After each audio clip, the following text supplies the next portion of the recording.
আগামী কোন দিবসকে ঘিরে এরা যদি কোনো ধরনের অপচেষ্টা চালায় আমরা কঠোরভাবে তাদেরকে কোনো দিবসকে কেন্দ্র করে পতিত আওয়ামী লীগের কেউ দেশে সন্ত্রাসী কার্যক্রম বা কোনো ধরনের নৈরাজ্য সৃষ্টি করার চেষ্টা করলে তা কঠোরভাবে প্রতিহত করা হবে বলে ঘোষণা দিয়েছেন বিএনপির আন্তর্জাতিক বিষয়ক কমিটির সদস্য ইঞ্জিনিয়ার ইশরাক হোসেন। বুধবার দুপুরে রাজধানীর সদরঘাট এলাকায় বিএনপির বিক্ষোভ মিছিলে তিনি এ ঘোষণা দেন। এ সময় তিনি বলেন, স্বৈরাচারী হাসিনা পালিয়ে যাওয়ার পর বিদেশে থাকা তার দুর্নীতিবাজ ছেলে দেশ বিরোধী ষড়যন্ত্র করছে।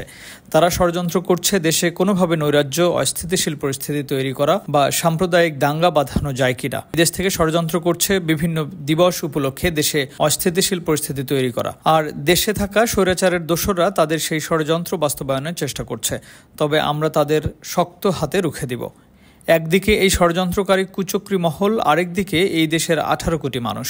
আগামীতে কোনো দিবসকে কেন্দ্র করে দেশের ভেতর কোনো আওয়ামী সন্ত্রাসী কুচক্রী মহল কোনো ধরনের সন্ত্রাসী কার্যক্রম বা কোনো ধরনের অরাজকতাপূর্ণ পরিস্থিতির সৃষ্টি করার চেষ্টা করলে তা কোনোভাবেই মেনে নেওয়া হবে না। কঠোর হাতে রুখে দেওয়ারও ঘোষণা দেন বিএনপির এই তরুণ নেতা। এ সময় তিনি আওয়ামী লীগ নেতাকর্মীদের উদ্দেশ্যে বলেন, আপনাদের হাসিনাই তো নাই, আপনাদের রেখে পালিয়ে গেছে।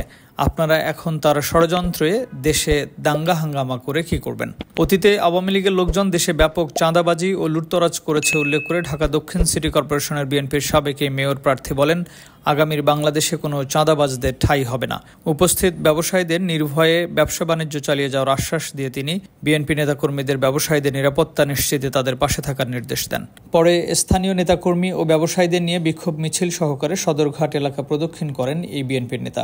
সেখানে আরেক সংক্ষিপ্ত সমাবেশে তিনি বলেন, গত 15 বছরে হওয়া সকল গুম, খুন ও হত্যাকাণ্ডের বিচার এবং শাস্তি নিশ্চিত করব। শাস্তি না হওয়া পর্যন্ত বিচারের দাবিতে তিনি মাঠে থাকার ঘোষণাও দেন। Timeline desk, Dhaka.